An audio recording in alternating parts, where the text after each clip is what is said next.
ANM ನ್ಯೂಸ್ಗೆ ಸ್ವಾಗತ. ನೀವು ಚಿಂತಾಮಣಿ ಆಸುಪಾಸು ಒಳ್ಳೆಯ ನೀಟ್ ಹಾಗೆ ಜೆಇಇ ಕಾಲೇಜ್ ಹುಡುಕ್ತಾ ಇದ್ದೀರಾ? ಹಾಗಾದ್ರೆ ಈ ವಿಡಿಯೋ ನಿಮಗೋಸ್ಕರ. ನಾನ್ ನಿಮ್ಗೆ ಪರಿಚಯ ಮಾಡಿಸ್ತಾ ಇದ್ದೀನಿ UPU ಕಾಲೇಜ್ ಹಾಗೂ ಕ್ಯಾಟಲೈಸ್ ಅಕಾಡೆಮಿ. ಚಿಂತಾಮಣಿಯ ಹೊಸ ನೀಟ್ ಹಾಗೂ ಜೆಇಇ ತರಬೇತಿಗೋಸ್ಕರನೇ ಮಾಡಿರುವಂತ ಕಾಲೇಜ್. ಇಲ್ಲಿ ನಿಮ್ಗೆ ನೀಟ್ ಹಾಗೂ ಜೆಇಇ ಎಕ್ಸಾಮ್ ಎಕ್ಸ್ಪರ್ಟ್ ಗಳಿಂದಾನೇ ಕೋಚಿಂಗ್, ಸುಪ್ರೀಂ ಆಗಿರುವಂತ ಲ್ಯಾಬ್, ಸ್ಮಾರ್ಟ್ ಬೋರ್ಡ್ ಇರೋ ಕ್ಲಾಸ್ ರೂಮ್, ದೊಡ್ಡ ಆಟದ ಮೈದಾನ, ಯೋಗ, ಮೆಡಿಟೇಷನ್ ಸೆಂಟರ್ ಮತ್ತು ಸುಸಜ್ಜಿತವಾಗಿರುವಂತ ಲೈಬ್ರರಿ.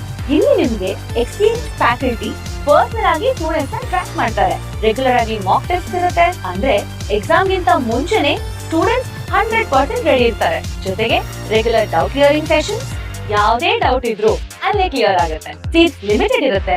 ಇವತ್ತೇ ಈ ಕೂಡಲೇ catalyzeracademy.com ಗೆ ಹೋಗಿ ಕ್ವೈರಿ ಕೊಡಿ ಅಥವಾ ಕೆಳಕಂಡಂತ ಫೋನ್ ನಂಬರ್ಗೆ ಕಾಲ್ ಮಾಡಿ. ನಿಮ್ಮ ಮಗುವಿನ ಭವಿಷ್ಯ ಕ್ಯಾಟಲೈಸರ್ ಅಕಾಡೆಮಿ ಕೈಲಿ ಸೇಫಾಗಿರುತ್ತೆ. ಧನ್ಯವಾದ. ಆಲಂಬಗಿರಿಯಲ್ಲಿ ನಡೆದ ವೈಭವದ ಬ್ರಹ್ಮರಥೋತ್ಸವ ಕಾರ್ಯಕ್ರಮ.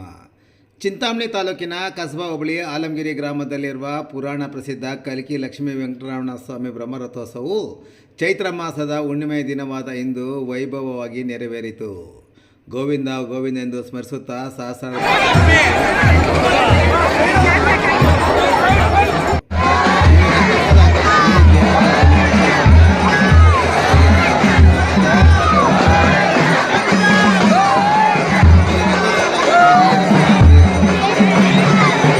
ಸಮರ್ಪಿಸಲಾಯಿತು. ನಂತರ ಅಲಂಕೃತಗೊಂಡಿದ್ದ ರಥಕ್ಕೆ ಶ್ರೀದೇವಿ ಭೂದೇವಿ ಸಮೇತ ಶ್ರೀ ಲಕ್ಷ್ಮೀ ವೆಂಕಟರಮಣ ಸ್ವಾಮಿಯ ಉತ್ಸವ ಮೂರ್ತಿಗಳನ್ನು ಉತ್ಸವ ಪಲ್ಲಕ್ಕಿಯಲ್ಲಿ ವೇದಘೋಷದಲ್ಲಿ ಕರೆತರಲಾಯಿತು. ರಥದಲ್ಲಿ ದೇವರನ್ನು ಇಡುತ್ತಿದ್ದಂತೆಯೇ ಗೋವಿಂದ ನಾಮಸ್ಮರಣೆ ಮುಗಿಲು ಮುಟ್ಟಿತು. ಭಕ್ತರು ತೇರು, ಬಾಳೆಹಣ್ಣು, ದವನ ತೇರಿಗೆ ಅರ್ಪಿಸಿ ಹರಕೆ ಸಲ್ಲಿಸಿದರು.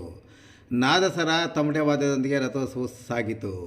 ಇನ್ನು ಬಿಸಿಲಿನ ಬೇಗೆಯನ್ನು ತಣಿಸಲು ಸುತ್ತಮುತ್ತಲಿನ ಗ್ರಾಮಸ್ಥರು ಎತ್ತಿನ ಬಂಡಿಗಳಲ್ಲಿ ಮತ್ತು ಟ್ರ್ಯಾಕ್ಟರ್ಗಳನ್ನು ವಿಧವಾಗಿ ಅಲಂಕರಿಸಿಕೊಂಡು ಬ್ರಹ್ಮರಥೋತ್ಸವಕ್ಕೆ ಬಂದ ಭಕ್ತರಿಗೆ ಮಜ್ಜಿಗೆ, ಪಾನಕ, ಕೋಸಂಬರಿ ಹಂಚುತ್ತಿದ್ದ ದೃಶ್ಯ ಸಾಮಾನ್ಯವಾಗಿತ್ತು. ಉಚಿತವಾಗಿ ನೀರಿನ ಪ್ಯಾಕೆಟ್ಗಳನ್ನು ಸಹ ಹಂಚುತ್ತಿದ್ದುದು ವಿಶೇಷವಾಗಿತ್ತು.